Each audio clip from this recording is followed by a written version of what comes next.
let me do this.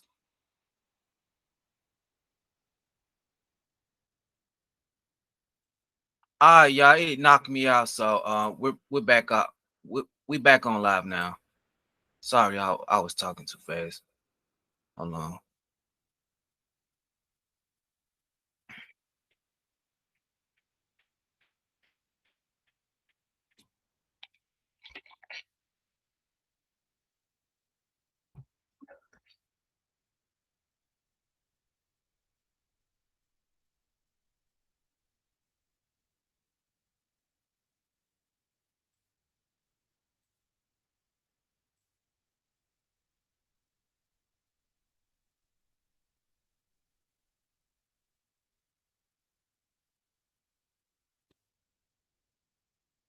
What's up? Uh, what's up? Mugu F. What's up, man? This is we're gonna get back to the show. Sorry, it knocked me off. All right, here we go.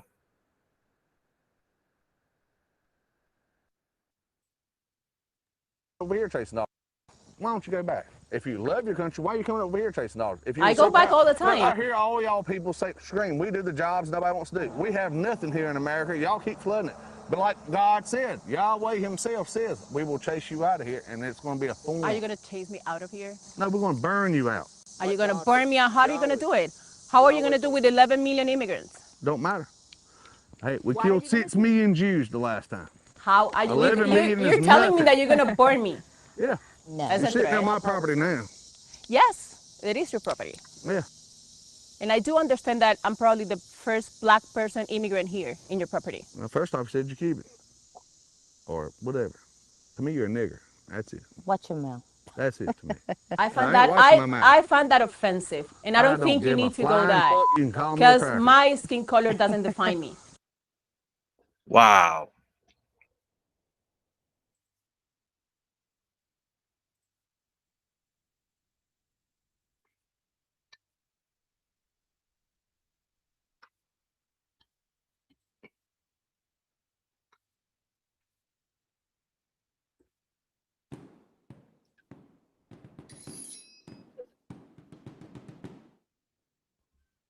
The Ku Klux Klan, or KKK, is deeply rooted in the post-Civil War history of the United States.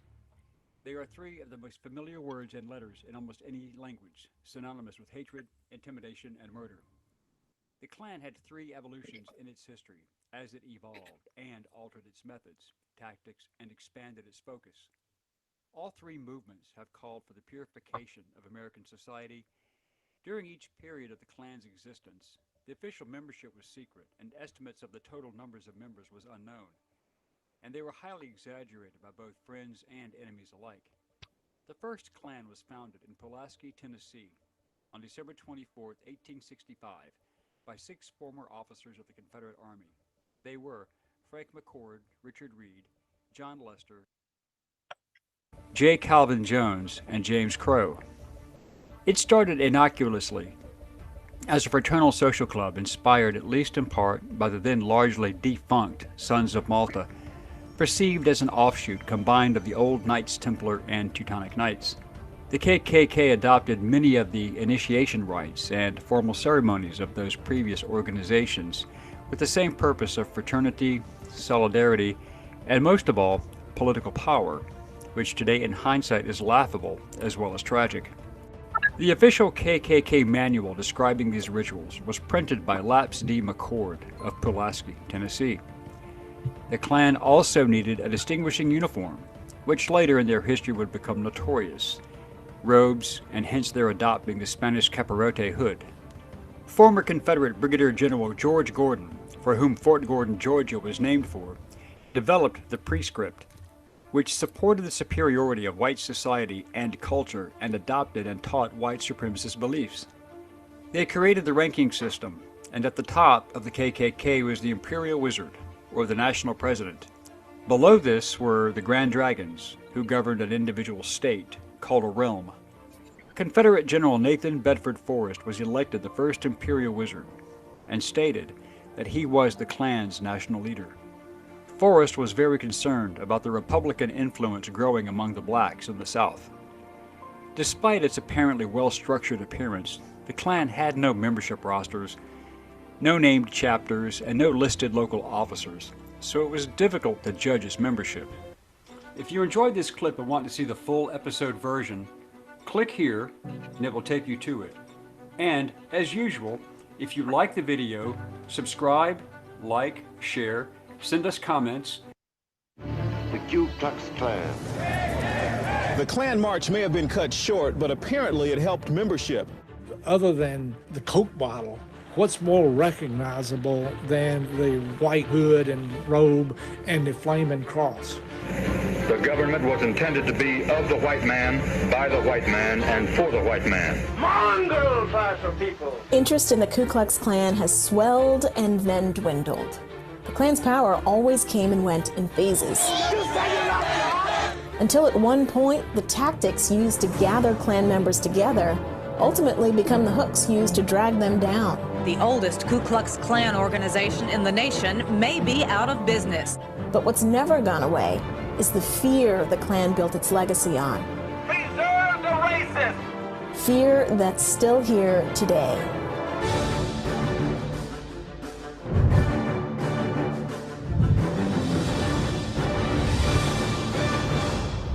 They call themselves white patriots, knights of the Klan, and they have returned to the small Tennessee town where it all began. This is Pulaski, Tennessee, and the Ku Klux Klan began back in 1865 on Christmas Eve, when 6 ex-Confederate soldiers met to form a social club.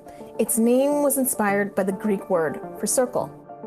Nathan Bedford Forrest was the Klan's first imperial wizard, and the hoods and robes were used to frighten black people in their homes.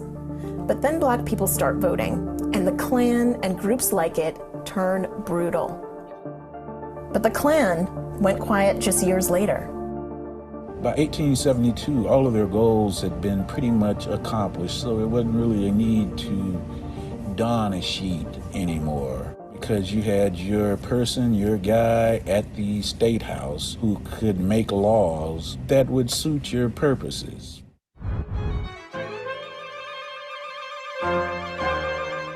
In 1915, Birth of a Nation became the first film ever screened at the White House. The book it was based on was written by a friend of then-President Woodrow Wilson. You know, it's a 3-hour film that poses black men as dangerous and violent, so which led to, you know, a decade of racial terror lynchings. And we see that narrative continues to this very day. The film inspired another war veteran, William J. Simmons, who began to reignite the flames of the Klan, this time against not just blacks, but Catholics, Jewish people, and the nation's newly arriving immigrants. People are shocked to know that there were, 1 million people in the Ku Klux Klan around the country. The Ku Klux Klan spread its poisonous influence. But you had a lot of people, a lot of officials. You had governors, you had senators. But by the 1930s, the Klan's millions had dwindled to thousands. Here's why. As the New Jersey Ku Klux Klan rents the camp for 1 day, cameramen are not permitted to photograph everything. While the Klan had a national organization, there were copycat groups who fought over funds, dragging each other into court and adding to the growing disgust of the public. The IRS investigated in 1944 and then demanded $500,000 in back taxes. That crippled the Klan, but not for long. With the advent of the Civil Rights Movement and the Supreme Court order to desegregate in 1954, the Ku Klux Klan sprang back to life. Robert Shelton's United Klans of America assaulted freedom riders and activists from Birmingham to Anniston. The White Knights of Mississippi were responsible for the murder of 3 civil rights workers. The Klan is responsible for the 1963 Baptist church bombing and the 1965 murder of mother of 5 Viola Liuzzo. The FBI infiltrated and cracked down on the violence, but violence wasn't the only issue.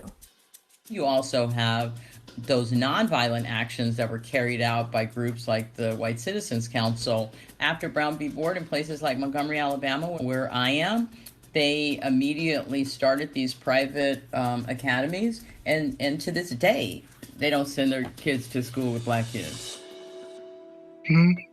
I believe in nonviolence. I think that we should react and we should work and organize as white people. David Duke tried to popularize a new type of Klansman. He tried to claim they were nonviolent. They were simply all about white people's rights. And he was photogenic, and he got a lot of publicity, and his Klan group started growing.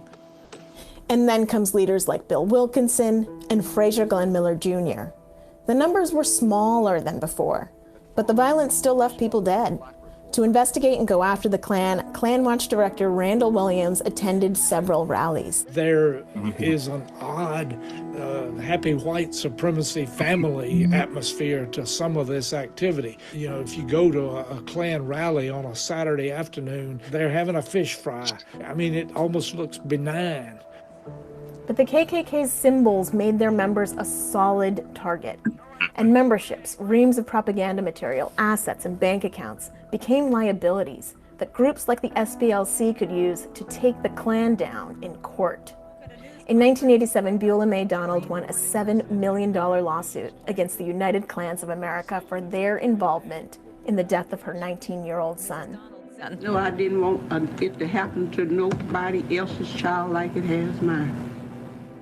It bankrupted the largest Klan organization at the time, but the people who'd been attracted to KKK principles had already started to move on. Beginning in the late 1970s, what we really see is that this sense of emergency shared by white power activists, and here I'm talking about Klansmen, but also radical tax resistors, white separatists, followers of Christian identity, neo-Nazis, and a whole bunch of other people. That sense of emergency and the sense of a shared frustration with the government brought people together in what they called the white power movement. The KKK's robes and crosses are less popular now, but the tactics the Klan used to draw individuals in proved useful for decades. One key lesson: the Klan figured out how to use the internet back in the early 80s with Liberty Net.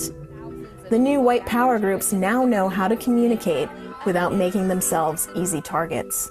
We have to remember that these activists are motivated by a sense that their actions are all that stands between them, their families, and the end of the world. They see racial demographic change as the end of the world, as an annihilation of everything that they care about. For them, it's a state of emergency.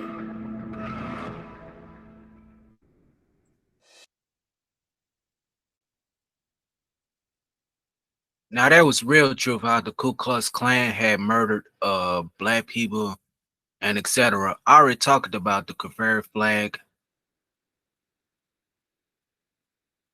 You got the Aryan Brotherhood, they team Ku Klux Klan too, because they didn't like black people either too. So and here we go. Century, America's social landscape was changing rapidly. Urbanization, industrialization, and a massive influx of Jewish and Catholic immigrants from Europe. The Klan began a violent campaign to terrorize immigrants and exploit fears that immigrants threatened American values. By the 1920s, Klan membership was over 4 million. During the 1930s and 40s, Klan membership again declined, but the Klan experienced a resurgence during the Civil Rights era. In the 1950s, blacks began to demand an end to the Jim Crow laws in the South that legally supported racial discrimination. Seeing the Civil Rights movement as a threat to white rule, the Klan went on the attack. Between 1955 and 1965, Klansmen or Klan sympathizers carried out over 200 bombings and murdered 40 civil rights workers. Brutal images of Klan violence turned public opinion against the KKK. By the end of the 1960s, the FBI was successfully infiltrating the Klan, and its leaders were being prosecuted. It seemed the Klan had been defeated. Klan membership declined from nearly 40,000 in 1961 to a low of 1,500 in 1973. But over their long history, the Ku Klux Klan has always managed to rebuild. In the end, ladies and gentlemen, these homosexuals, race mixers, Jews, they will all be the fertilizer in the land.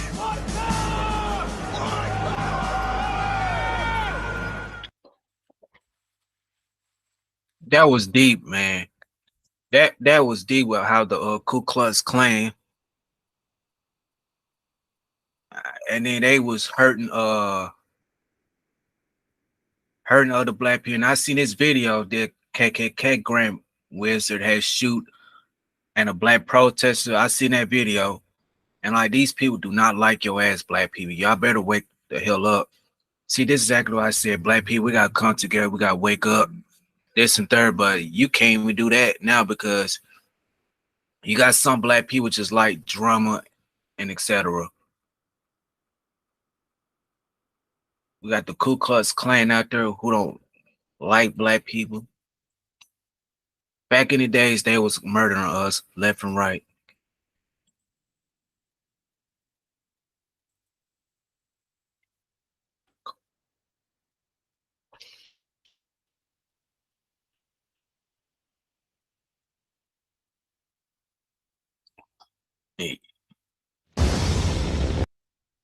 The Ku Klux Klan was burning burning crosses and etc. and hanging black people. It was real back in the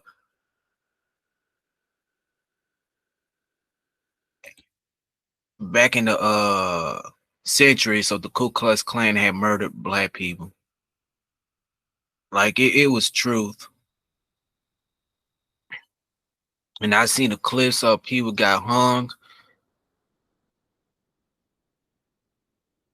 It was not funny, bro. It was hate against black people. And sadly, you got the white Cubans and white Hispanics. They team white supremacists too. Like, wow. I'm like, these Ku Klux Klan don't even like the Hispanic people. I don't know why these Hispanics want to join the Ku Klux Klan. They a bunch of sellouts. Oh yeah, we're gonna talk about the Proud Boys too. I mean, that was real truth about the Ku Klux Klan murdering black people. But sadly, you got some people defending them. So, and the Proud Boys, let's talk about them. The Proud Boys, they the white supremacist group too.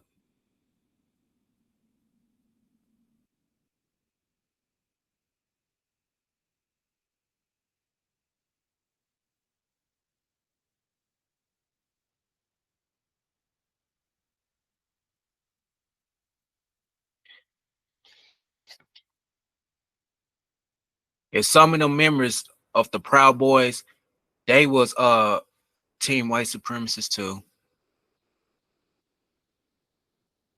It was founded in 19. Hold on. They was founded back in the days too.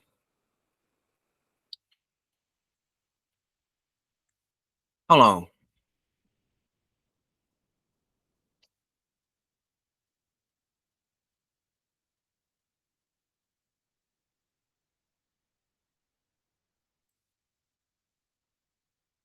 Nah, I'm not gonna talk about the Proud Boys. Nah, I don't know why I did that. I don't know why I did that. Let me shut up. No.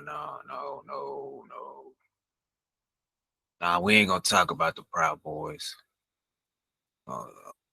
Talk about the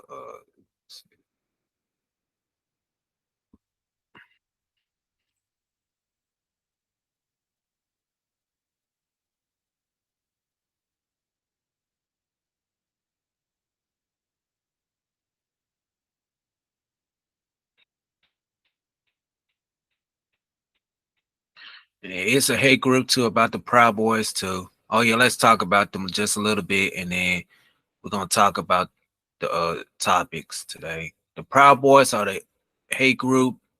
They hate other people too, and they supported Trump too, and they clashed with other groups too. So I'm just put that out there, and that's it. And they far right too. Now let's get back to the show about the Ku Klux Klan. That's a little bit of them, and that's it. And now the Ku Klux Klan, they had some terrorist groups out there. They have so much hatred for any non-black people. They hated Mexican people. They hate black people. They hate Asian people. They hate Hispanics too.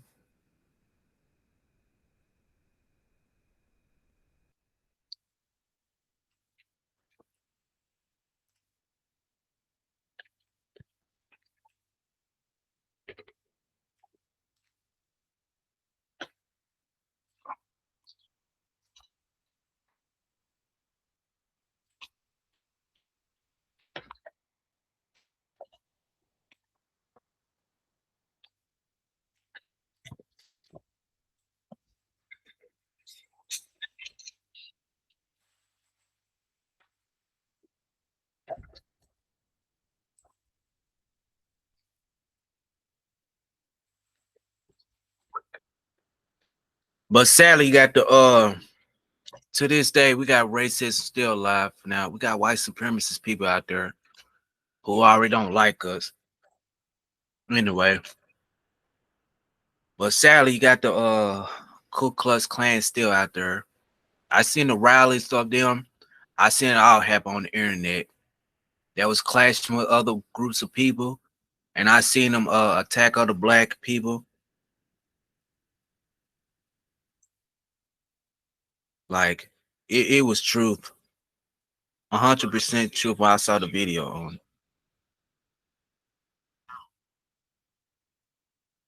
like, wow.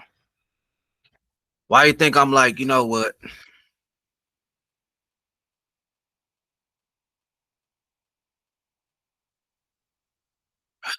man? Boy, I tell you, man, the Ku Klux Klan, they have so much hatred towards black people. They hate other black people to this day, and they still hate us. I seen a video of this white supremacist shooter back in like 2022. He had shot a lot of black people, especially an elder black woman. I'm like, see, this is exactly why I said this for black people. We gotta come together. Black people, we gotta stop fighting with each other. We gotta stop doing this, stop doing that. But y'all ain't trying to do that.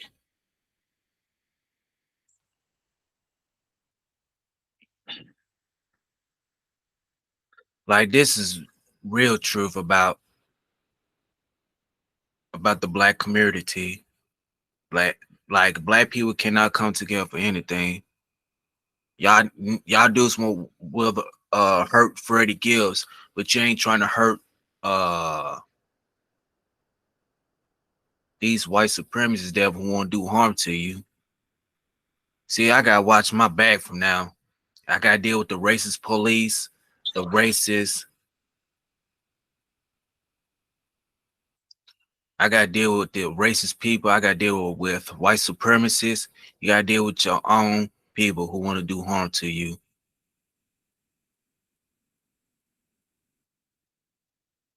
It's said that these white supremacist devils out there targeting us, calling us the N-word to this day. That's exactly why I said this before. Black people, the Ku Klux Klan is out there.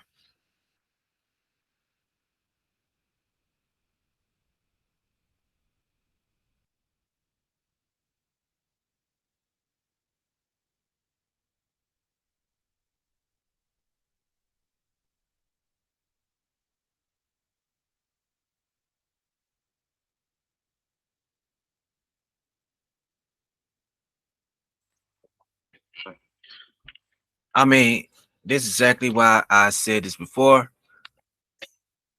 These white supremacists are the devils. The Ku Klux Klan are the devils. And hold on. And they don't like black people too. KKK, let me see. Ku Klux Klan people.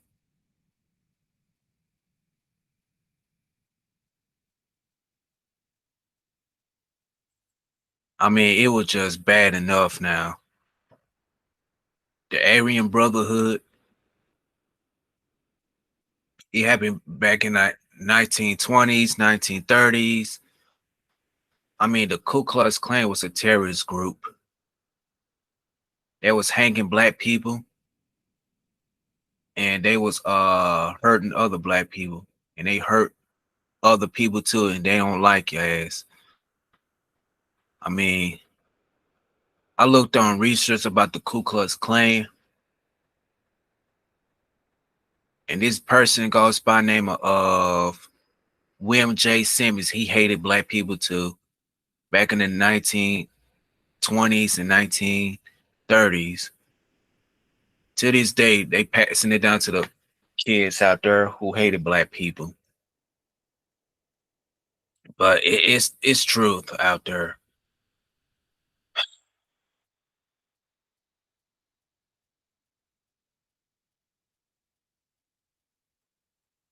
Like this, wow. And also, I heard the Memphis Crips was beefing with the Ku Klux Klan too. In 19, okay, I'm reading this now.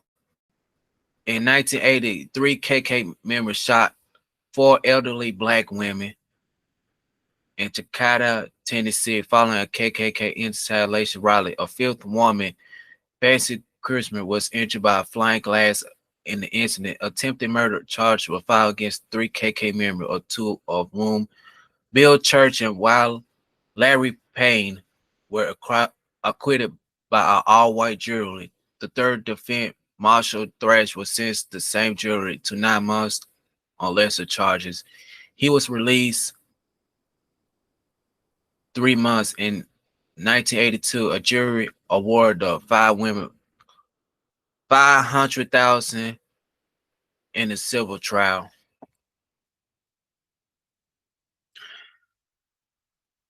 See? Okay.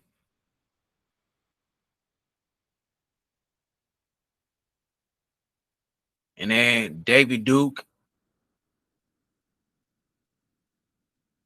he's a white supremacist bastard. I never liked his ass.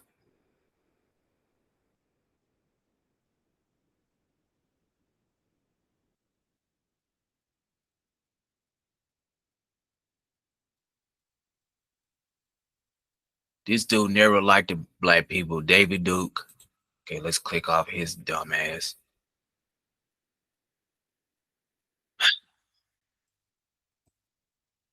I mean, it was real truth about the Ku Klux Klan and the people out there.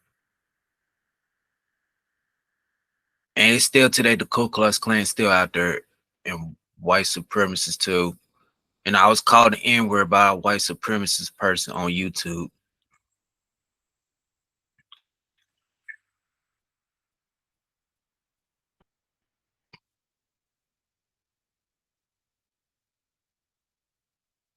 To this day, the Ku Klux Klan is still out there. See, look.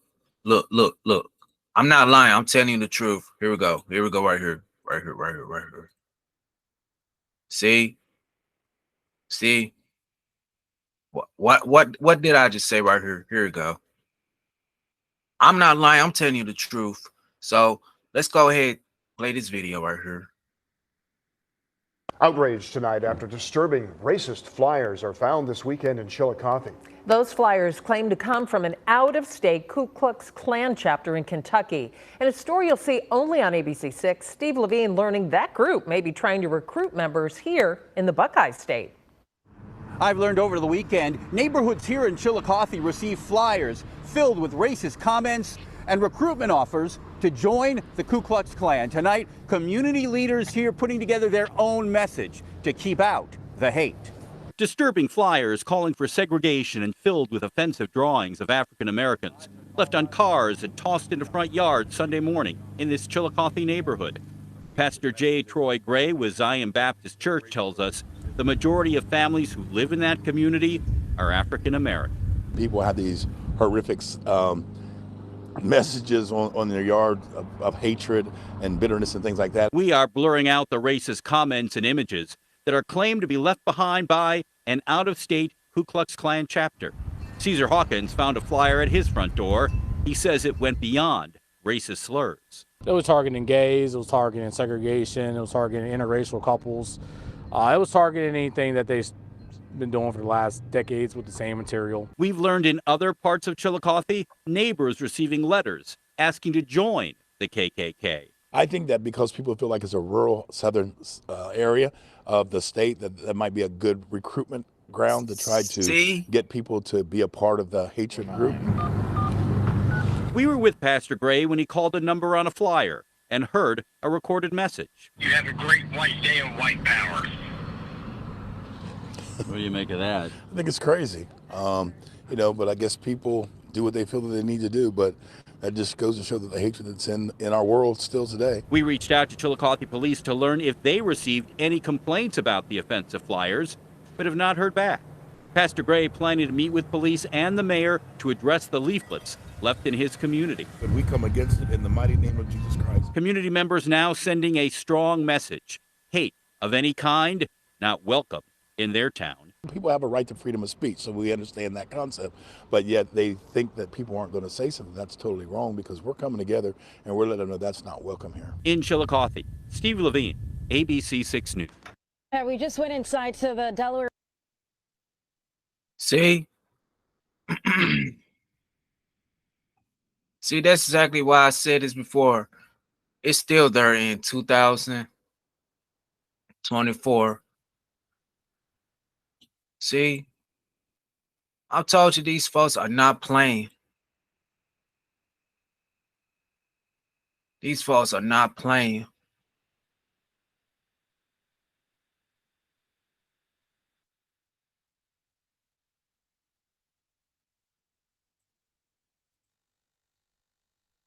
They're calling y'all types of N-words, using white supremacist words, calling y'all names.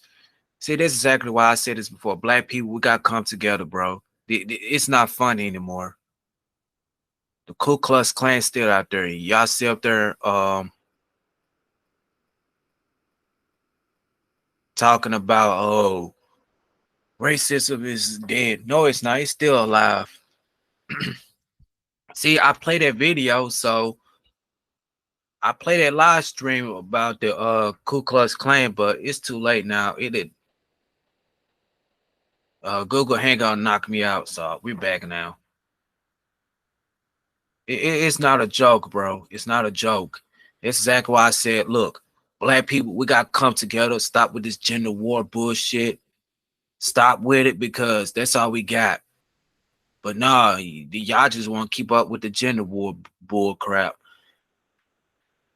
And it's not a joke, man. The Ku Klux Klan, they attacking anybody. They don't like black people. They don't like other groups of people too. That's why I keep trying to tell black people we gotta come together as a people. I don't know how many times I keep trying to tell y'all something. You don't want to listen to me. So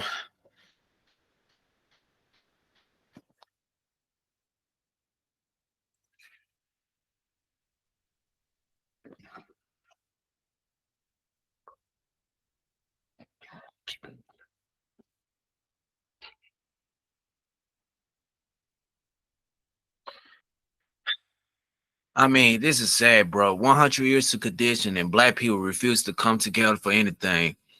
You got black people just out there attacking each other, flagging these channels down who look like me. I'm telling you, man, we got the racist cops out there who don't like black people too.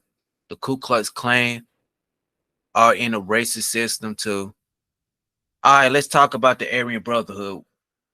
We not talk about that. Let's talk about the Aryan Brotherhood. One last video about the Ku Klux Klan.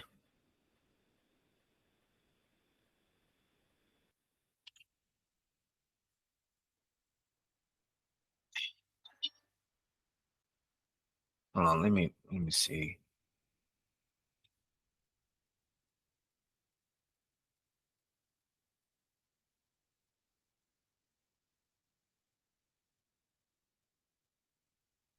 They had murdered black people and etc. And they hated black people. They hated anybody. So let's go ahead and talk about the Aryan Brotherhood.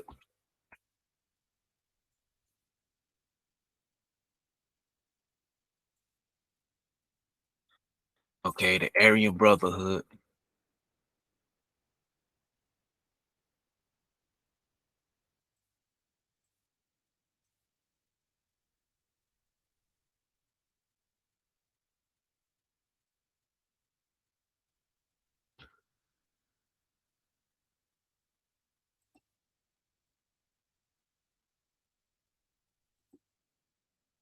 Here we go.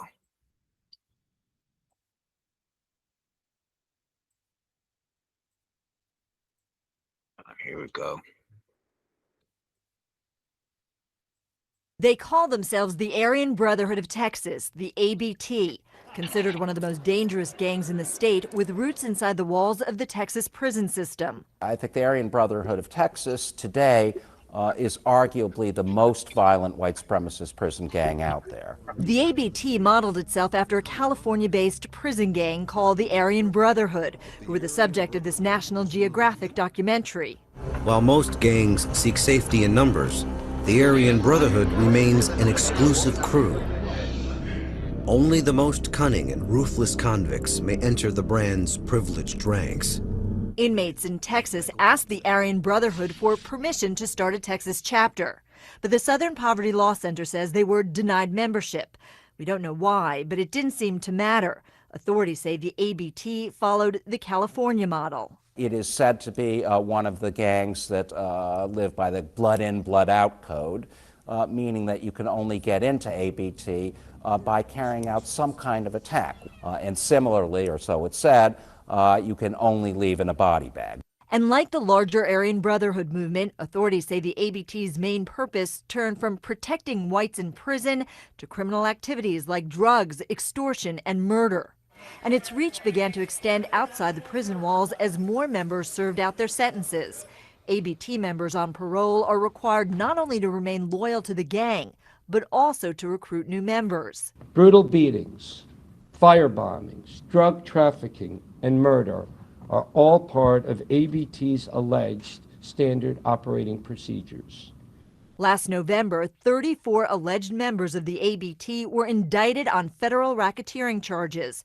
More than half of the alleged gang members were operating outside of prison. The Aryan Brotherhood of Texas, as one can well imagine from the name, absolutely has a white supremacist ideology. But the bottom line is that at the end of the day, these organizations are really fundamentally criminal enterprises. That means, above all, their interest is in green, in money. Skin color comes long after that. Prosecutors say there are more than 2,000 ABT members in Texas, 2,000 members who have pledged to unconditionally follow the orders of their gang leaders, orders that authorities say include violence and murder. Deborah Fayrick, CNN. See, that was truth right there.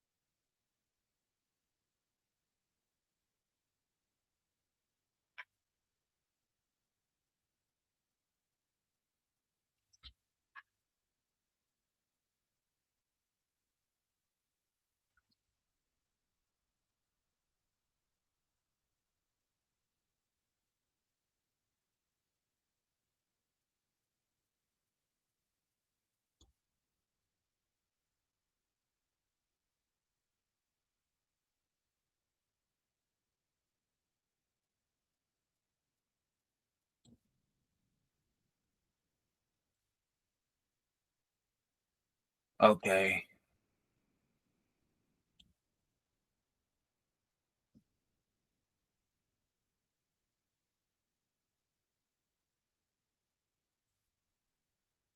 Okay, let me see. Aryan Brotherhood. I mean, it was not no joke about the Aryan Brotherhood. They were beating people up, hurting. Hold on for a second, people. I'll be right back, people.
Okay.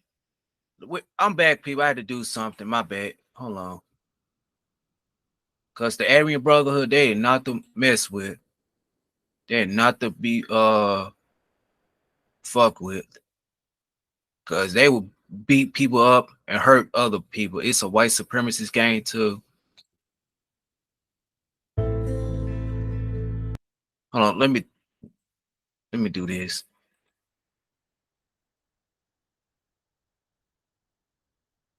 Ludwig Howden Steichleather III was serving time in prison for drug-related offenses. While in prison, Stikelether became a member of the Aryan Brotherhood of Texas. The ABT is a white supremacist gang operating both inside and outside. Also, it's a neo-Nazi gang too. Let's put that out there. Outside the prison system. The ABT regularly and continuously engages in criminal activities in Texas. When he became a member of the ABT, Stikelether signed a blind faith commitment, acknowledging that his membership was for life and that he would follow any ABT order without question. Members who violate the blind faith commitment often receive severe consequences, ranging from beatings to death. The ABT has 5 geographic regions in Texas. Each region is headed by a different general. Below the general, each region also has an outside major, inside major, captain, lieutenant, and sergeant of arms. At the time of the offense, Byrd held the highest rank for the ABT in the free world for North Texas. When Stikelether got out of prison in November 2013, he lived with a woman named Sherry Turner in Sansom Park. He was supposed to check in with Byrd upon his release from prison. Stikelether, however, did not check in with Byrd because he no longer wanted to be a member. On January 28, 2014, approximately 6 ABT members went to Turner's house looking for Stikelether. 2 members went to the front door and 2 members went to each side. The men eventually left, however, after the police were called to the scene. The next day, the men returned to Turner's house again looking for Stikelether. Stikelether was not home and the men left. Turner was upset that the ABT members came to her house, so she called Stikelether and asked him to take care of it. When Stikelether arrived back at Turner's house, he called ABT members Michael Young and asked to be picked up. Young, along with ABT member Charles Garrett, picked up Stikelether and took him to a different house in Sansom Park. When they arrived at the house, Garrett led Stikelether to the back bedroom where ABT affiliate Nicholas Acree was waiting. Garrett told Stikelether that he didn't know what was going on, but he got an order from Byrd to strip him and zip him. Garrett and Acree then removed all of Stikelether's clothes and zip-tied his hands behind his back. They next led him to a laundry room, tied his feet, and told him to lie down and wait because Byrd was not there yet. Approximately 3 hours later, Byrd walked into the laundry room and stomped on Stikelether's head 3 times. When Stikelether rolled to the side to avoid getting stomped again, Byrd kicked him in the lower back. Byrd then pulled out a gun and pointed it at Stikelether and began interrogating whether he was working for another gang or not.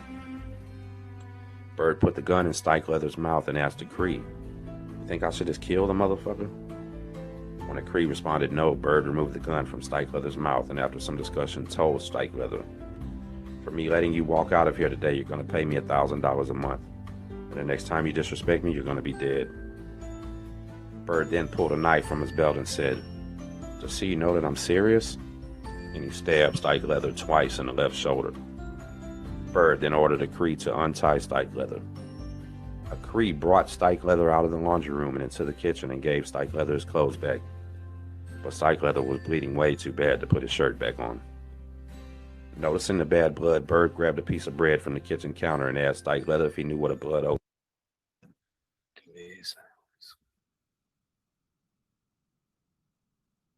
Nazi lowriders. We're gonna talk about them. Never mind. Hold on.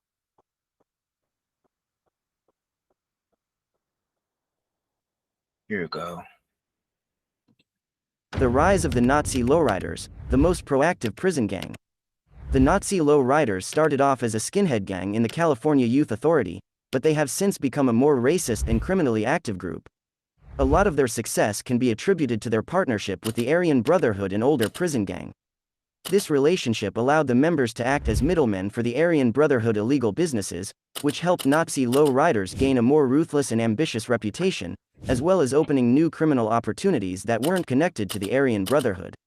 Nazi low-riders actively recruits members from skinhead gangs and new convicts while promoting its white nationalist ideology, all to make an illegal profit. This profit often comes from drug trafficking, extortion, or armed robbery. In addition, NLR members have been involved in several violent racial incidents during the last decade. The gang was established in the 1970s by juvenile offenders who were incarcerated by the California Youth Authority. The authority is a state agency that is responsible for detaining and monitoring the parole of young adult criminals. The Nazi Low Riders are a gang that is derived from the Aryan Brotherhood, a prison group that is notoriously violent. The Aryan Brotherhood needed intermediaries to help with criminal activities, So John Stinson, the AB commander, started recruiting teenage skinheads who were in juvenile detention in California. He recruited them from the Preston Youth Correctional Facility and the Youth Training School in Chino in the late 1970s or early 1980s. Nazi Low Riders had just recently emerged as a gang for young white convicts, whereas AB was the dominant white gang in the California system. To outdo itself, the organization derived its moniker from a word associated with Hispanic gangs, Low Riders. This move allowed Nazi Low Riders to distinguish itself from other gangs and appeal to a wider range of convicts. For several years, Nazi Low Riders had a very low-key existence with only a small membership.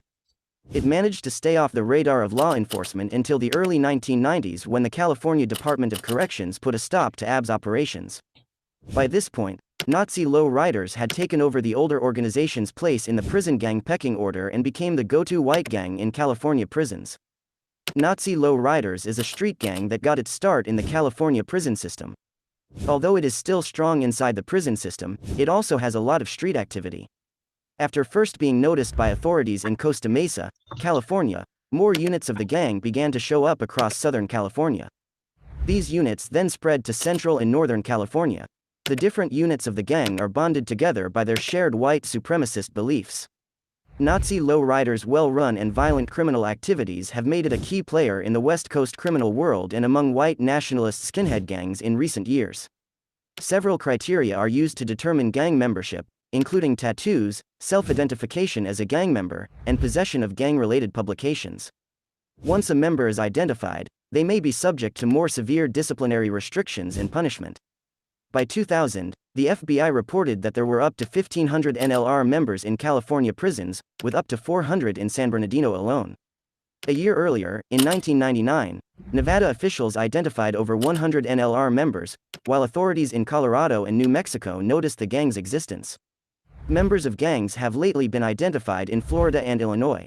Trevor David Thompson, a member of the Nazi Low Riders from Pleasant, California, was charged with attempted murder in connection with the drive-by shooting of Ashley McNeil, a 14-year-old African-American girl, in August 2001. The police believe that Ashley was targeted because of her color. The organized actions are motivated by both profit and philosophy, with the latter being just as important to the gang's identity as the former.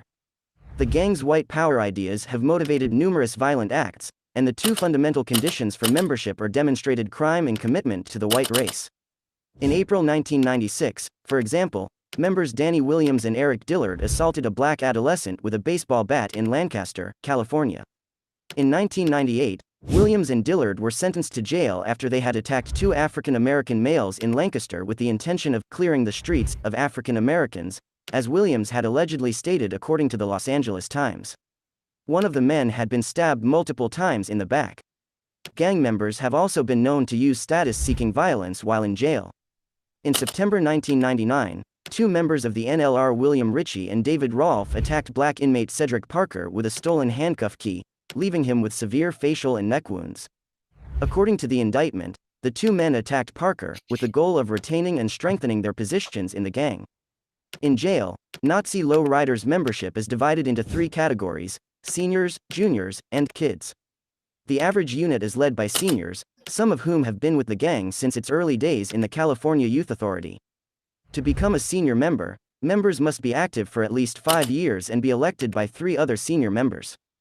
Nazi Low Riders members have developed a subculture of graffiti, hand signals, tattoos, clothing, and language based off Nazi symbols and emblems. However, due to the lack of aesthetic guidelines in comparison to other skinhead gangs, it is more difficult for law authorities to identify Nazi Low Riders. Members of the NLR do not need to have any specific tattoos, but symbols such as the swastika, SS lightning bolts, and other Nazi-related motifs are commonly seen on members. Others choose eagles, skulls, and devils, while tattoos are patches with the letters WP, White Power, or the number 88, the 8th letter of the alphabet is H, therefore HH or Hail Hitler, are also popular. White nationalist abbreviations like WSU, White Student Union, and AYM, Aryan Youth Movement, are also widespread. The group's business card is a tattoo of the initials, NLR, which is frequently seen on the stomach, back, or neck, or in small letters above the brows and on the knuckles. Nazi Low Riders members typically convene in pool halls, pubs, fast food restaurants, video arcades, and high schools to recruit new members. These locations have sometimes been the settings of assaults as well. Nazi Low Riders members in certain localities reside in the same apartment towers. For alienated and displaced young males, these NLR groups frequently act as family-like units.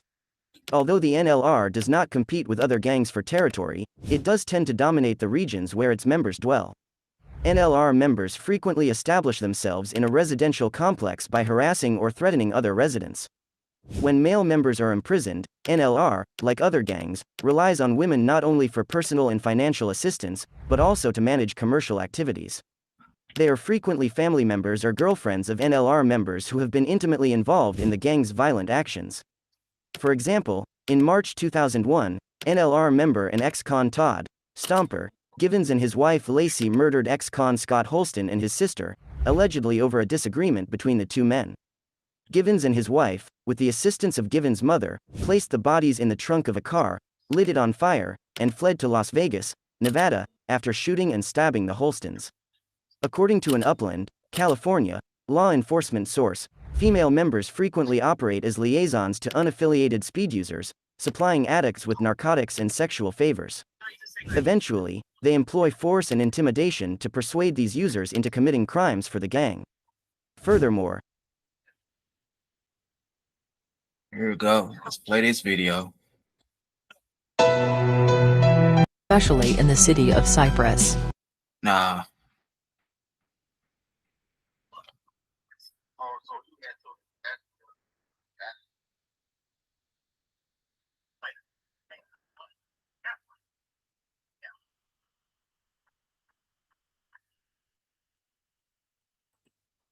a senior member, members must be active for at least 5 years and be elected by 3 other senior members. Nazi Low Wrong one.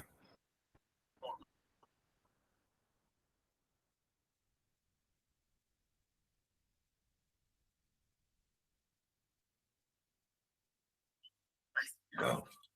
We believe that the supremacy of the Nazis have came to an end after the World War II and the suicide of Hitler.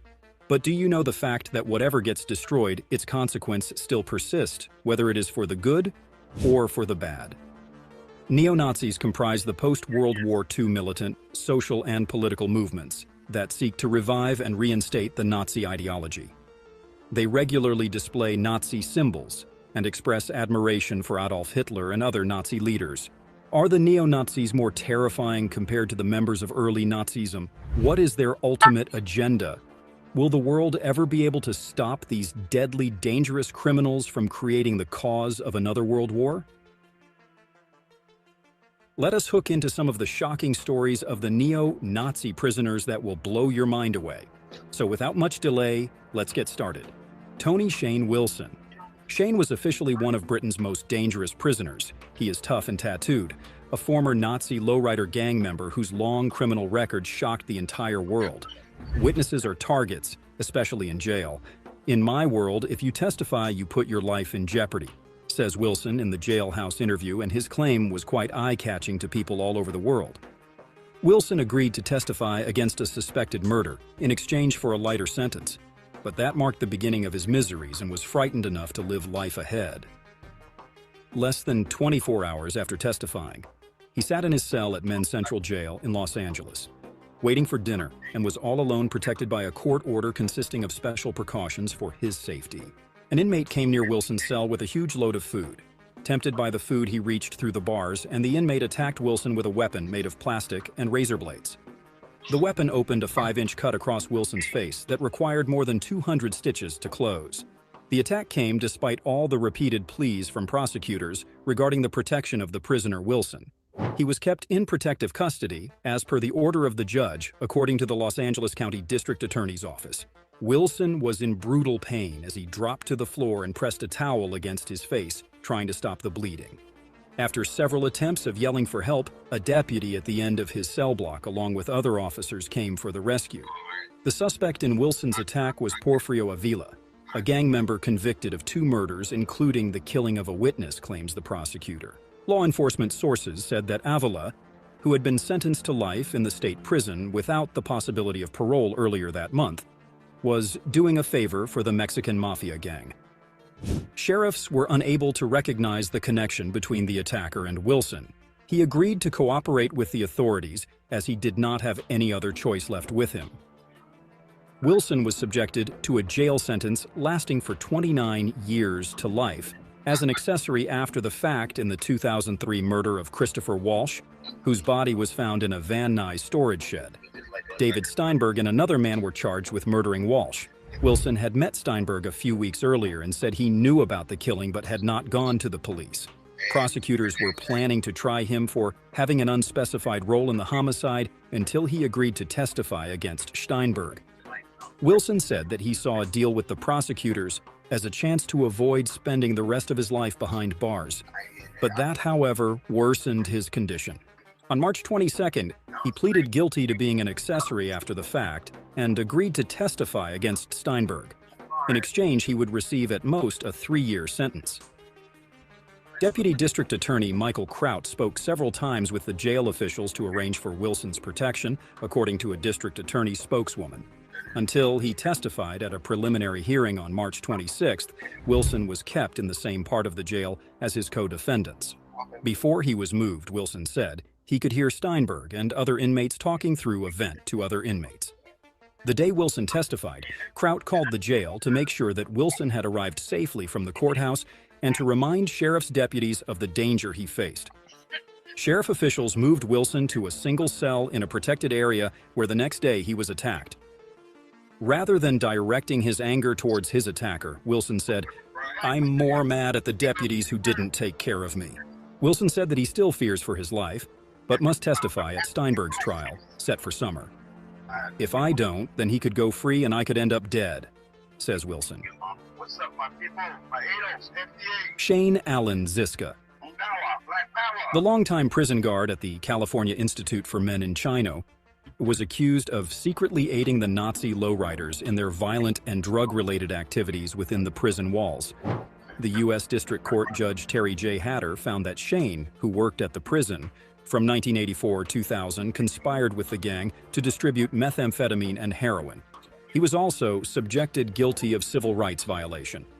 In the indictment, authorities said that he had shared his supremacist ideology with the white inmates and instructed gang members in the martial arts, not only allowing the lowriders to roam in the prison hallway, he also acted as a messenger for inmates involved in the drug running. He even gave green light to gang members to stab another prisoner right under his watch. The California Department of Corrections originally investigated Ziska, but his case became part of a broader probe by the FBI into the activities of the Nazi lowriders, a skinhead gang formed in the 1970s. And this has spread into prisons in California, Colorado, Nevada, New Mexico, and is allied with the Aryan Brotherhood. Timothy Lobdell. Timothy Lobdell, along with other members of his white supremacist gang, including Roy Naughton, Aka Thumper, Glenn Badwan, Aka Glenn Dog, Coulter Odell, and Craig King, aka Okie, were sentenced to a long life sentence in prison. They were convicted for racketeering conspiracy, kidnapping resulting in death, and kidnapping conspiracy on May 2, 2022. These defendants were the members of the 1488, a violent prison-based neo-Nazi gang operating inside and outside of state prisons through Alaska. The 1488 used Nazi-derived symbols in order to identify themselves and their affiliation with the gang. This included a 1488 patch tattoo, which depicts an iron cross superimposed over a swastika. The tattoo was only awarded to those who gained full membership by committing acts of violence on behalf of the gang. The gang's statement is that the only currency we recognize is violence and unquestionable loyalty.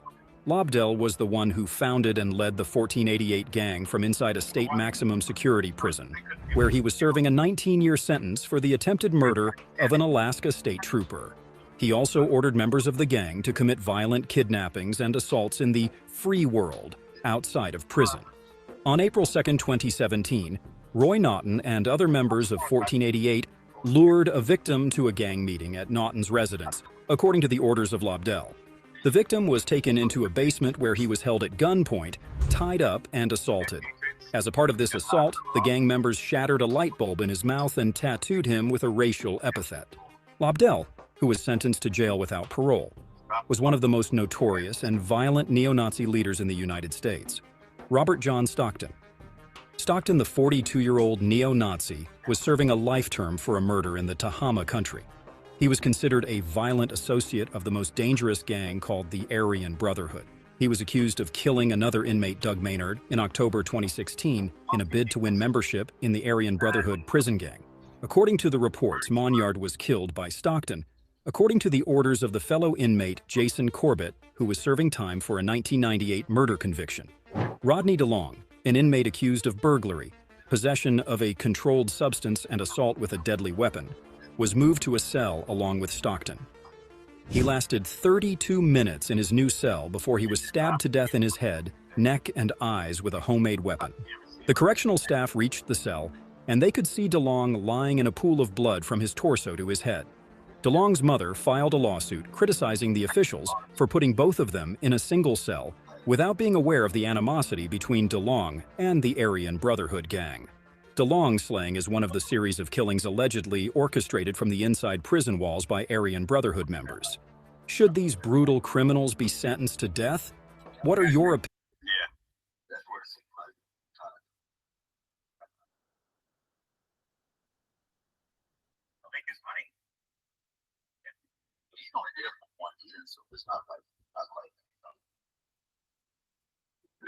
He got those weapons. He gonna be there with 2 years.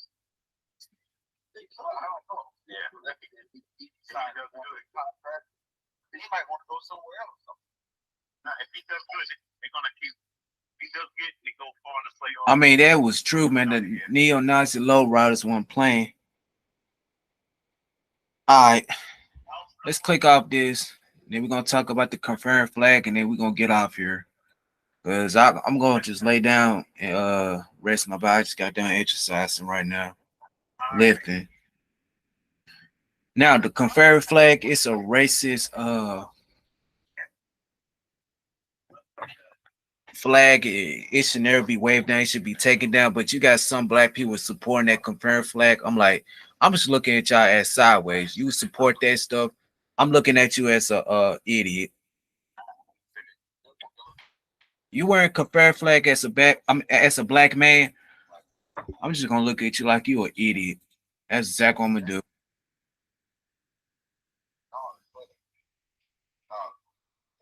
Like this don't make any sense.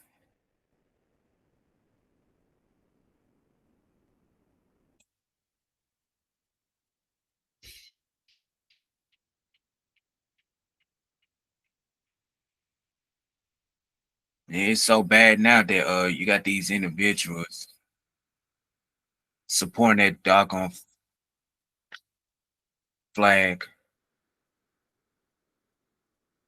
But it's sadly you got some black people support that stuff. It's like, what's going on with her?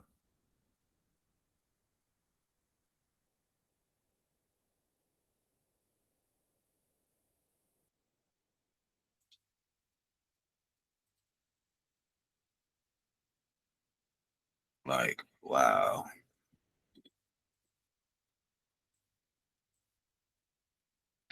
I noticed these people who support the Confederate flag, they're white supremacists.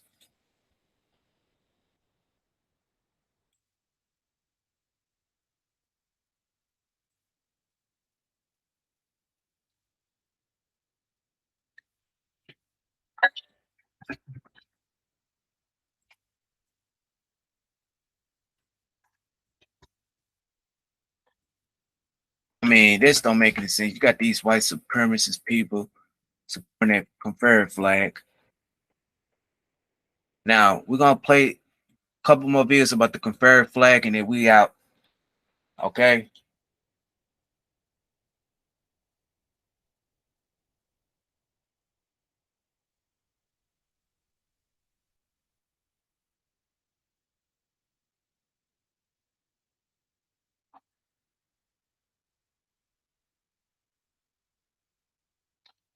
Said I saw some black folks supporting the Confederate flag. I'm like, psh, Ain't that a bitch, bro?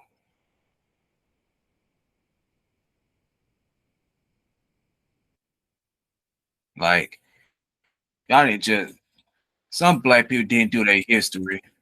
And you got a black man supporting that stuff. I seen that video. Hold on, let me type his name in.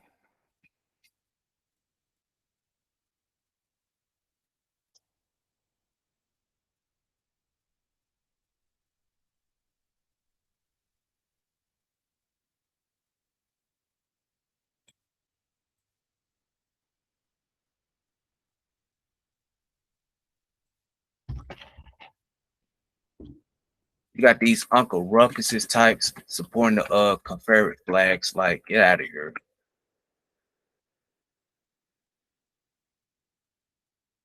That Confederate flag was designed to hate black people.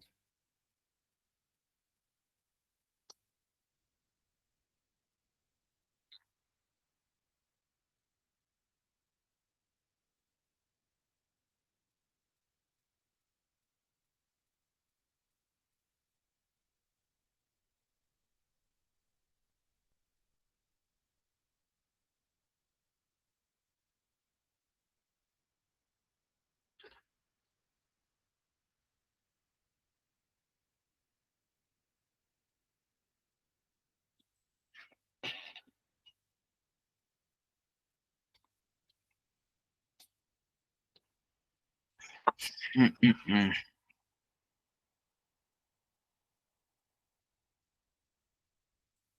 mean, that don't make any sense. You got these black Confederate flag supporters supporting that shit. Like, goddamn. Hold on. It was black people supporting that shit. So you got some white people supporting that Confederate flag. I like, man, you some race traders, some sellouts.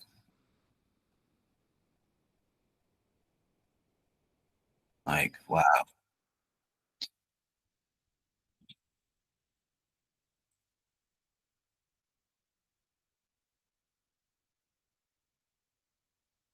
Click off this.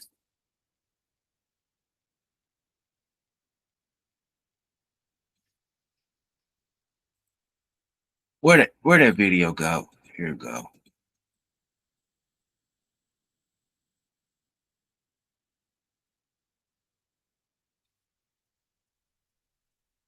Because that was a buck dancing Negro. And I'm not some pro-black person, so let's get that out there. So we're going to play him. And then we're going to play 2 of these videos, and that's it. There's a Facebook post that went viral today, getting more than 50,000 shares. It features an image of the Confederate battle flag with the words, "If this flag offends you, you need a history lesson." Now, it's true, people need a history lesson about that flag, but it's certainly not the lesson offered by the author of that Facebook post. First off, when the Confederate States seceded in 1861, they didn't adopt the flag we now associate with the Confederacy. The first official flag of the Confederacy was this, which resembled the American flag and had stars added as states left the Union. This flag we know today was initially the battle flag of one of the armies of the Confederacy, the Army of Northern Virginia, commanded, of course, by Robert E. Lee. Battle flag was incorporated in later versions of the official Confederate flag, including this one, with the battle flag and a sea of white, which was literally dubbed the white man's flag by its creator. Think about that for a second. After the war ended in 1865, the Confederate flags were mostly put away, though they popped up occasionally at memorials and sporting events. And the battle flag was incorporated into the Mississippi state flag in 1894 as Reconstruction was coming to a close.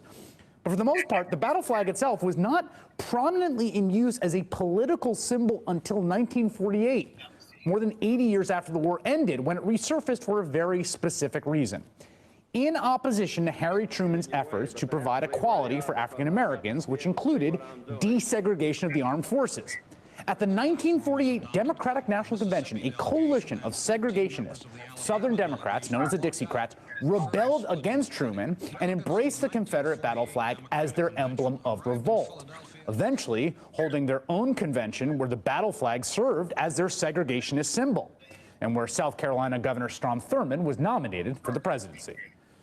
It is another effort on the part of the president to dominate the the country by force and to put into effect these uncalled for and these damnable proposals he has recommended under the guise of so-called civil rights.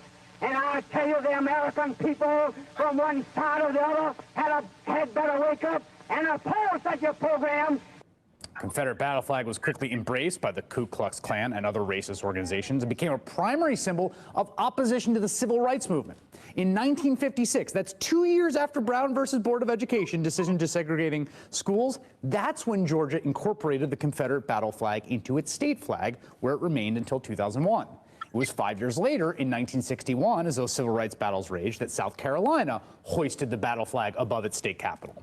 The notion that the Confederate battle flag is simply a symbol of Southern history and pride, somehow divorced from racism, is directly contradicted by its appropriation as the primary symbol of opposition to the civil rights movement. To claim otherwise is to ignore history, not to celebrate it. Joining me now, Derek Johnson, state president of the Mississippi State Conference NAACP, who in 1991 was a plaintiff in the NAACP lawsuit against Mississippi over its state flag. Now, Mr. Johnson, Mississippi is the lone flag that actually has that battle flag embedded in it. How did it get there? Well, it was an emblem of resistance. You had the Civil War, you had the period of Reconstruction, which only lasted about 10 years in Mississippi, and you had what was called the Redemption period after 1876. And it was during the time, as you mentioned earlier, in 1884, that the state adopted a flag as one of the precursors of adopting a constitution in 1890, which codified racial segregation in the state of Mississippi. The question of whether or not the emblem that's in the state flag was a part of the Confederacy or not is a moot point. We know for a fact that the emblem that's in our state flag was used as a flag of terrorism. And that flag of terrorism, we can trace back throughout the 50s and the 60s as synonymous to a cross burning that the Klan would use. And it was seen by many whites in the South as a symbol of pride and white supremacy. But on the other side, seen by African Americans in Mississippi and in the South as a signal of terrorism and suppression. This is what's key to me, is that the flag bears most of its sort of semantic weight at moments of the most intense kind of polarization, often violence, right? So in the period as Reconstruction ends and the, quote, redeemers, the white supremacists, take back the reins of government, that's when that flag gets incorporated. That's when the flag gets incorporated in the state flag. Again, in this period of tremendous violence and conflict around the civil rights movement, that's again when it achieves a prominence. It's only really achieving its peak prominence in moments of racial conflict, when there's a challenge to the kind of white supremacist order. Right. So for all of those who try to hold this up as a symbol of heritage, hate should not be a part of anyone's heritage. And if you choose to do so under the First Amendment, you have the right to in your private venue, but it should not be a symbol of any official governmental institution. In the state of Mississippi in 1991, Aryan Henry, who was then the state president, led a group of individuals to file a lawsuit against the state of Mississippi because the emblem embedded in our state flag was and still is a symbol of hatred. Can you explain to me why? It seems around 2000, 2001, you had a sort of, this issue really boiled up again. You had it in South Carolina and in Georgia and in Mississippi. What was it about that period? Why was that a period of the last time this was kind of revisited?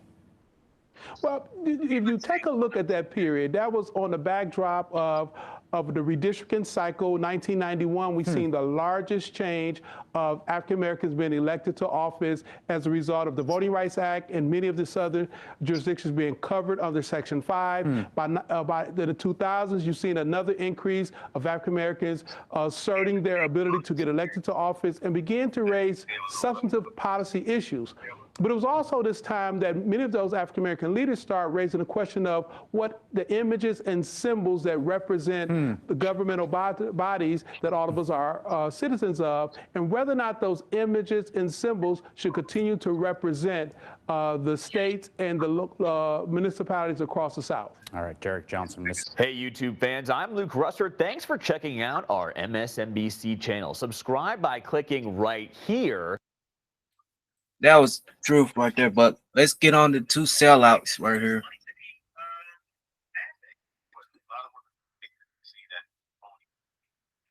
Yeah, Dave. And your I'm name? Alex Gregory. And then what are you going to say when people say, man, y'all are crazy about a bunch of coons? What is your response? I'm just being a man. What about you? I'm just a man of America, that's it. All right. You know, if I had an extra flag, I would give it to you. Hey, we got one. Oh, you got one? Hey, he gonna give you one. Oh, snap. Woo! Y'all mind representing Alabama? I'm from them. I'm from Florida. Hey, you from Florida? I'm from Florence, Alabama. I just moved here 2 below. I'm an old Alabama boy. Alabama boy. Oh, what part of Alabama you from? Florence. Florence? Hey, I was from Florence. too. Absolutely. I'm from the west side over there by AC. Well, y'all You ain't on Mobile Street, are you? Mobile. Like, share, subscribe, people. Y'all gonna have to join us. Muscle show. You know, only you two. All right, hey, he's giving the Alabama Confederate flag. Yeah. Now, I like that. One them on That's an Alabama battle. Is it? Yeah. All right. Hey, I like that flag. I got it. Any of y'all be interested in some flags? I got you. Yes, sir. So what does the flag represent to you?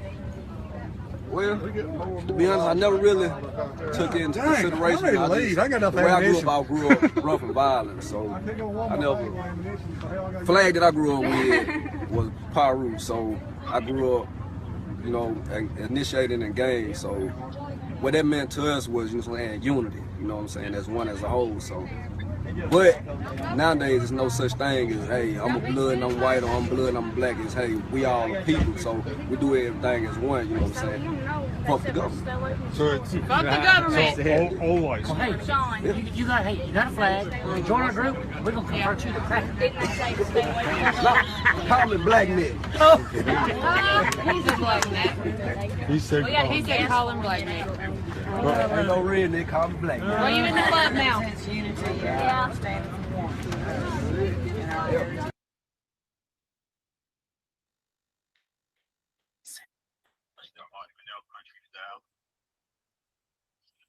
See? Now let's get on this sellout and then we out. Cause this dude right here just a complete sellout right here. Many eyes. A lot of meaning in this flag. If I say give me a quarter. It's a place of honor. Wait a minute, you said there was no intrinsic meaning. There's a lot of meaning in this flag to me. It's a place of honor that black folks earn. You said you wanted dialogue. Wait a minute, we haven't dialogue. You just made a statement that I'm not going to agree with. And I'm telling you why I don't agree with it. This is a monologue. Okay, why? In symbolism, there's no intrinsic meaning. That flag is a symbol of a lot of things. Right, but my point is this. Is the problem the flag, or is the problem what the flag implies about our perception of it? This flag don't imply anything. The only thing it implies is a place of honor. It implies it was a symbol that this particular one, the Confederate battle flag, is the flag of the soldiers. Men died to rescue this flag. Yes, but does that flag have meaning independent of perception? Yeah. No, it doesn't. What? If all sentience disappears, right? Does that flag have meaning? Oh? Yes, I agree with you. Now, nobody there. Therefore, see, listen, wait a minute. See, here's the thing about what you're doing. We're going to get you. You're creating these things that are not there. This flag is here. This flag has meaning to a lot of folks around here in the South. Because they perceive that meaning. They perceive that meaning. But that's not intrinsic to the flag, now is it? And here's my point. I don't think the problem is whether the flag is standing. What would you have me do? I agree that you should be here with a dialogue, but I don't think the flag is the problem. I think the problem is what the flag implies about our perception. What does it imply? It could depend on the person's perception.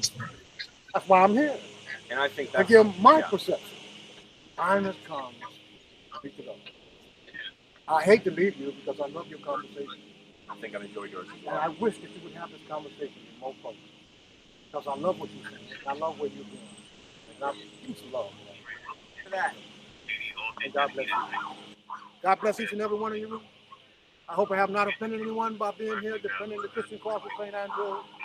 But the time has come for me to go. I love every one of you. Thank you, man. Okay? Thank you. I must go. This is a sellout coon. Let me do a video about him and that's it. Matter of fact, I'm gonna do a video about him tomorrow. Cause this dude's just a complete sellout. Tomorrow I got a live stream about him tomorrow.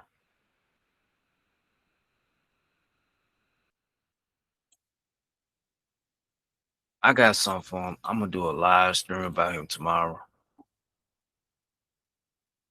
So do a live stream about him tomorrow night. So with that being said, I got a live stream about him tomorrow. HK Ton, that's his name. I'ma do a live stream about him. So nah, matter of fact, I'm not doing a live stream about him. I'm gonna talk about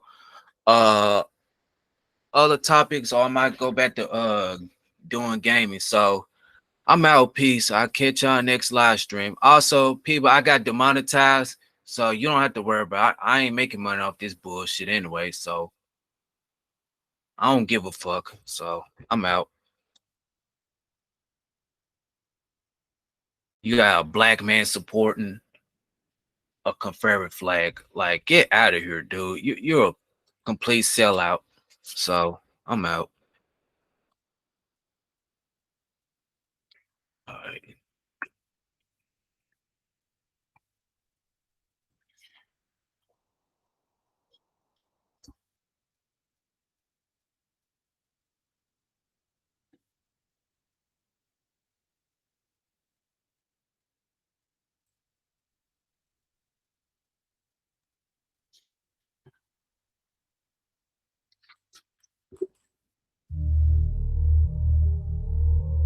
On that shit. Locks. I've been on that shit. Been on that shit. Let him out, Denzel. Yeah, I was on that shit. I was high as fuck. I was driving dirty, gun on my lap. 2 a.m., but I was 7:30 on that shit. I've been getting bread, pretty bitches. I've been on that shit. My niggas outside, let them in instead. On that shit, I've been on that shit. Flyest nigga here, shoot it, but I ain't gotta do it. Make them disappear for real though. I've been on that shit. I got greedier. I just don't talk about my shit on social media. I'm grown as shit. Now everything I do, I want some ownership. Fuck chillin'. You ain't on my page, I ain't condoning it. I'm on that shit. I don't want your bitch, I just want guap. Where the bag at? Fuck going to eat, I just want top. I've been on that shit. Come around my block, them boys are gone and shit. Box cutter, op ain't even know his face was torn and shit. Legendary, spotless career, you cannot turn this shit. LOX, D block, nigga, we be on that shit. On that shit, on that shit. My niggas on that shit. On that shit. My niggas on that shit. On that shit. My niggas on that shit. On that shit. My niggas on that shit. On that shit, yeah, I'm on that shit. Used to move, mom taking sacks on the morning shift. Sleeping in the hood, bitch crib, give a morning dick. 17 in the Beretta, I leave you morning kid. On that shit, it's in the pot, yeah, it's on the whip, it gotta move. It's on the block, yeah, it's on the click. On that shit, bubble beamer, on that flowing shit. Overseas, in the villa, on some sauna shit. Gotta kill him. No remorse, ain't no horny shit. D-block, till the day I die. Or you on this, on that shit. My niggas on that shit. You want on a dick, bubble goose. Lot of Cuban links, lot of foreign whips. Big bag of money, big guns, lot of foreign chicks. Said you in the game, but I never seen you scoring shit. On that shit, on that shit, like my nigga said. On that shit, like bitch I'm married, get my nigga head. On that shit, on that shit. My niggas on that shit, on that shit. My niggas on that shit. On that shit, my niggas on that shit, on that shit, My niggas on that shit, on that shit, I be on that shit. You ain't getting money, you just hanging like an ornament. Frontin' for the gram, really broke, you be pawning shit. I was selling coke, I would treat it like a tournament. Prices up and down, that's depending on how warm it get. On that shit, only thing I knew is get it going and shit. I'm serving the whole line, don't matter how long it get. Other niggas had work, I just had some stronger shit. On that shit, I was on that shit, on the corner shit. Fucking with the old heads, cause they put you on this shit. How they get your credit right and purchase a home and shit. White paper joints, 6 packs of Corona shit. On that shit, I was on that shit, my type of shit. Sergio Tech sweatsuit, white Viper shit. Ain't no need to hold it, go and roll it up and light this shit. My niggas is always on that shit, fuck if you like it, bitch. On that shit, on that shit, my niggas on that shit, on that shit, my niggas on that shit, on that shit, my niggas on that shit, on that shit, my niggas on that shit.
Then I made the cross sign, thank God again.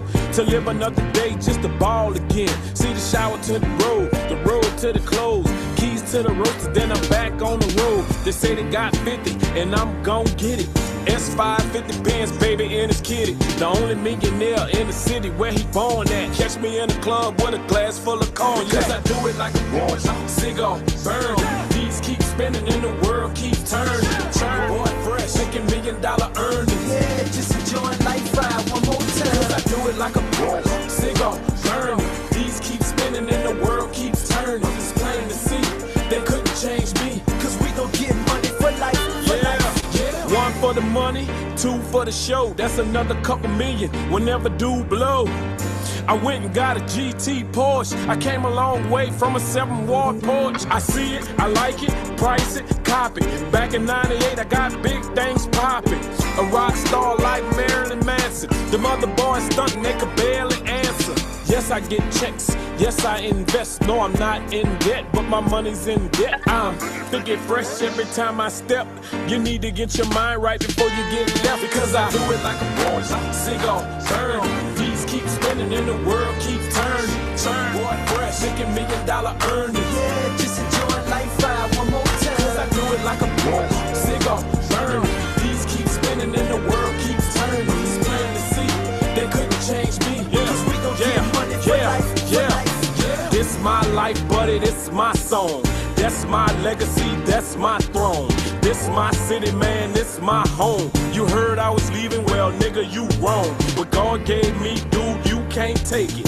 Move, home, scratch or break it. Nene wouldn't stand for it, WAP got a plan for it. My little round show said, fresh, you the man. So I walk like a pimp, move like a Mac. I was getting rent money, guess what? I'm back. Let it be told, 40 million sold. I used to be hot, but these days I'm cold. Cause I do it like a boy, cigar, burn. These keep spinning and the world keeps turning. Turn, boy, fresh, making $1 million earnings. Yeah, just enjoying life, ride one more time. Cause I do it like a boy, cigar, burn. These keep spinning and the world keeps turning. It's plain to see, they couldn't change me. Cause we gon' get money for life, for life.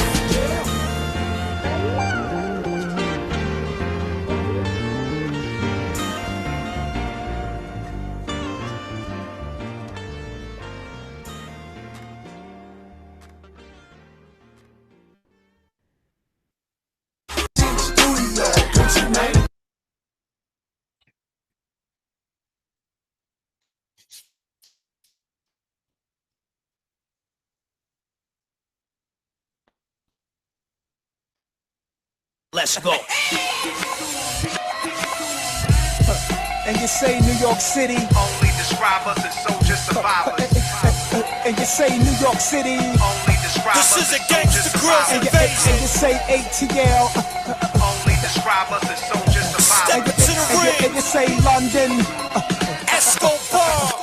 Y'all wildin' out on some stupid shit just for the sake of it. No home training, hip-hop atheists trying to get your little stripes. Fuck around and lose your low life. Here's a jewel, I know you all too well, you're too frail. Nickname Frailian, I'm a pastor, the Episcopalian. Baptist raptors, I baptize them, chastise them. This time I gotta spank a youngin', discipline him. Bring the chip tooth back, crack babies can't do the math. I'm the ruler hand, so I gotta point the Ruger, man. Publicity stunts, you still can't fool a fan. But spot you after, you can't have it cause you just an actor. Ain't shit without your entourage. YouTube dogs, you're all wild. Catch you alone, you're all smiles. Happy face, back in the days there were codes and codes. Meant something, nowadays they all frontin'. Snitching, talking, working with the boys. You ain't built for that life, never reach for them toys. Snot ice, that's CZ's and Moors and nights. Nas in the building, so it's on tonight. 87 feet live, our laws is right. Shorty on my arm, she the boss is white. And you say New York City Only describe us as soldier survivors. And you say New York City Only describe us as soldier survivors. And you say ATL Only describe us as soldier survivors. And you say London Yo, fill me out. Yeah, I got $1 million in the house. Show money, all from drug dealers in the South. Not a killer, nah, I'm in the villa chilling out with your girl, pouring coconuts and rock in her mouth. I apply what you call boss penetration. Slugs fly, then you feel a cross ventilation. Plus I got enough bars to end a nation. You can't understand Kiss if you ain't in adjacent. Knew I would be alright long as the brothers felt me. There's no way they could hurt me, just help me. Bumpy Johnson was rich, but he wasn't wealthy. Money ain't everything, you're happier when you're healthy. I don't chit chat, them things come gift wrap. Choppers that don't make noise with no kickback. Right there in front of your mama, you get pounded. Treat the track like Rihanna and Chris Brown it. What? And you say New York City Only describe us as soldier survivors. And you say New York City Only describe us as soldier survivors. And you say ATL Only describe us as soldier survivors. Yonkers And you say London Hey yo, Al Qaeda Don, I'm going in here. Yeah, what it do, New York City? I wore shiny suits when I was down with Diddy. You heard us going in when we was beefing with Fitty. But now I'm not on that, I'm talking about growth. I always had bread, but never had the whole loaf. Dolo, 2 women down, he trying to do both. Fishbowl, Steptronics, CD, Delphonics. Your face like you was down with Onyx. Yeah, cock the hammer, rock the bells, killing. Spilling rolls in the panorama. Young Mr. Magic on one-piece pajama. Ice Cube looking flash on top of the camera. Fan the picture off when you done with it. Now I have fun with it. In Cabo, all out in the sun with it. Donnie, 357 long. Put the ham in your mouth. Trey Songz. And you say New York City Only describe us as soldier survivors. And you say New York City Only describe us as soldier survivors. And you say ATL Only describe us as soldier survivors. And you say London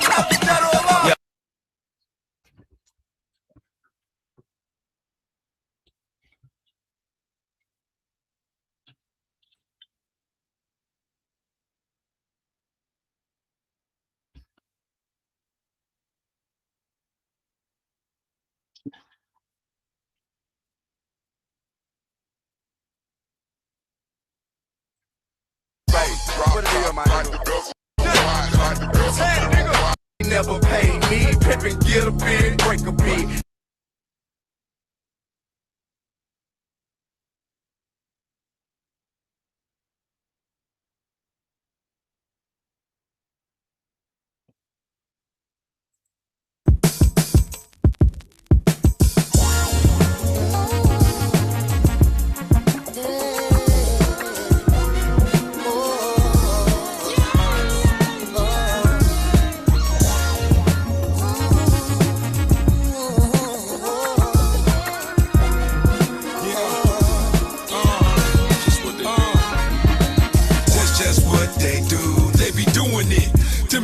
Whatever they can to ruin it. They sit back and plot on your downfall. It's a janky situation just being around y'all. But the planet jam-packed with haters of all kind. And them haters is all yours, them haters is all mine. And you gotta deal with them, cause they a bigger percentage of the population. So tell me, how is we gonna stop the hating? By not hating, just stop hating. Set up shop, teach folks to block hating. Or go to sleep, wake up and find your spot taken. The fat meat greasy, believe me, it's hot bacon. Pimp type, MJG, I'm not faking. Full speed of headspace age, I'm not waiting. When it's all over, you can say that I did that, done that, laced it, surrounded by hatred.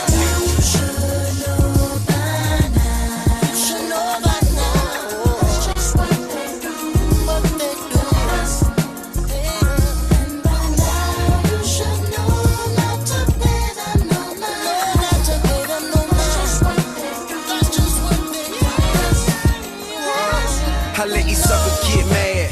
I'ma get money in a black 600. Some of Mac shit bumping all access to Bankhead back streets, homie. Real speaks for itself. Go do a fact check on me. I'm a grown man, gone with the whack shit, sonny. Cause publicly embarrassed, all you gon' get from me. Damn it, wanna see shit for me get ugly. Cause don't nobody like you and everybody let me. No time for the nonsense, I've grown way beyond that. Millionaire, headed up there where LeBron at. Anybody trying to stop that, fall back. If they ain't hang what you call that. I bet your baby mama and the chick you dang say I'm all that. You nigga country as a straw hat. Just some crabs in a barrel.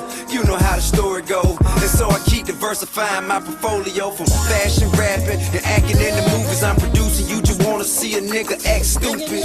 I'm done with you, it's been a non-issue. Go cry yourself a river, get a tissue. And I ain't got a dish you. It's easy now cause everybody see what the fuck you'll be without me. See, whenever haters see you trying to change for the best, they break their neck just to see you digress. God bless.